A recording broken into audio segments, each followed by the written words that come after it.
Tips for working with deaf and hard of hearing students. Even with technology, hearing is very different for a person who is deaf or hard of hearing. Here's an example of listening through a hearing aid in the classroom. The first condition we would like to demonstrate shows what happens when the teacher walks further than 3 feet away from the hearing aid. I'm going to walk approximately 10 feet away, and as I do, you will notice that the loudness and the intelligibility of my speech decreases. Mary had a little lamb. Her fleece was white as snow, and everywhere that Mary went, her lamb was sure to go.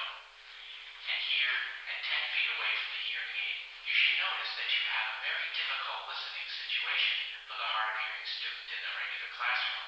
Hearing aids amplify and provide an electronically altered sound to a damaged ear. They are not effective beyond 15 feet and are optimal at 3 feet or closer. Although some hearing aids may reduce background noise, no hearing aid can filter out all background noise. Let's hear what it's like to hear with hearing aids when there is background noise. As the noise sources start, I will again walk 10 feet away from the hearing aid, and you should notice that we have an extremely difficult listening condition. Jack be nimble, Jack be quick, Jack jumped over the candlestick, Jack jumped high, Jack jumped low, Jack jumped over and very slow. Here at the maximum distance from the hearing aid, you will notice that you have an extremely difficult listening situation because of the repeated background noise. A cochlear implant is an electronic device that does the work of the damaged parts of the inner ear. It stimulates the auditory nerve. The signals are then recognized by the brain as sound. Let's experience what it's like to hear through a cochlear implant. Here's what speech sounds like through the implant. Again, first the input to the implant, and then its match.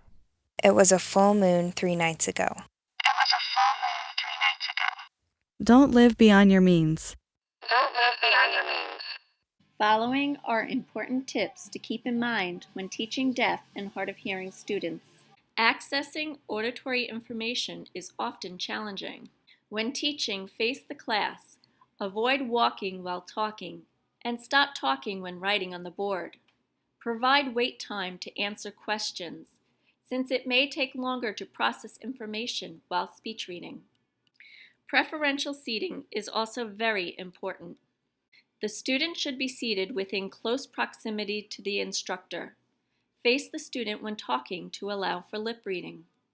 Sit the student away from noise sources, such as windows, doors, pencil sharpeners, radiators, etc. Be aware of background noise, like tapping pencils, moving chairs, or other students talking.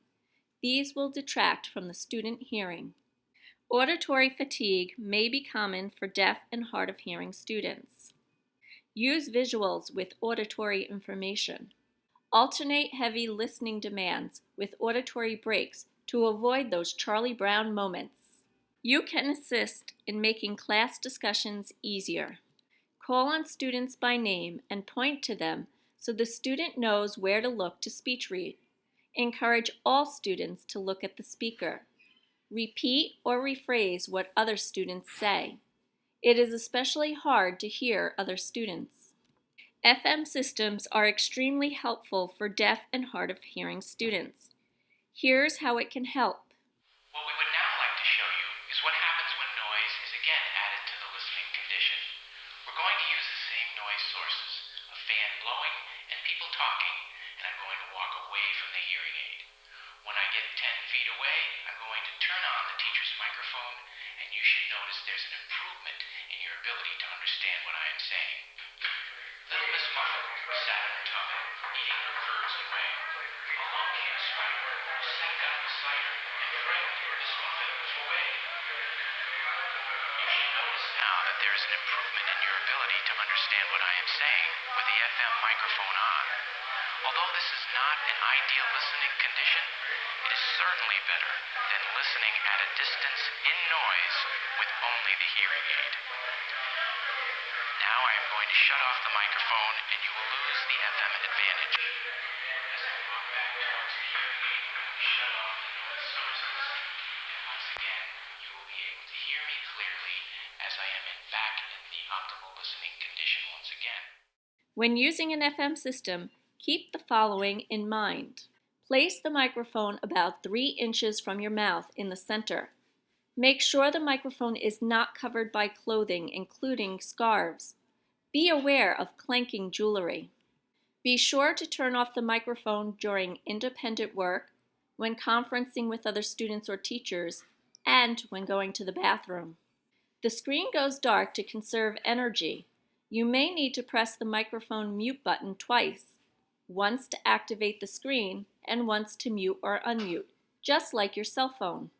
Place the microphone in the middle of the group during small group work or give it to the student's partner. Stand next to the student's classmates when they are speaking or reading out loud, or pass the microphone to them. Putting the microphone on their desk is a big help. Place the microphone by the speaker when playing videos. You can use the audio jack to plug the FM system into the smartboard or computer. Enable closed captioning whenever possible.